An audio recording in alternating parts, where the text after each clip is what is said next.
Hello guys, இன்றைக்கி நாங்கள் ஸ்ரேயாஸ் ஐயருக்கு நடந்த ரிப்கேஜ் இன்ஜுரின்னு என்னென்னு பார்க்க போகிறோம். அதாவது ஆஸ்திரேலியாவோட நடந்த தேர்ட் ஓடிஐ மேட்ச்சில் ஸ்ரேயாஸ் ஐயர் ஒரு கிளச் எடுக்க போயிட்டு இன்ஜுரி ஆகிட்டார்.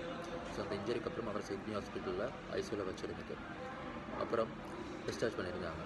ஸோ அவருக்கு என்ன இன்ஜுரி நடந்துச்சு அப்படின்னா ரிப்கேஜ், அதாவது விழா எலும்பில் ஒரு இன்ஜுரி நடந்துச்சு. அந்த இன்ஜுரி மண்ணீரலில் பாதிப்பு ஏற்பட்டு மண்ணீரலில் இன்டர்னல் ப்ளீடிங் ஆகி அவரை ஐசியூவில் அப்சர்வேஷனில் வச்சுருந்துட்டு அப்புறம் டிஸ்சார்ஜ் பண்ணினாங்க. இதே மாதிரி சேம் இன்ஜுரி அமிதாப் பச்சனுக்கும் நடந்து மண்ணீரலை அகற்றினாங்க அப்படின்னு நான் ஒரு நியூஸில் படித்தேன்.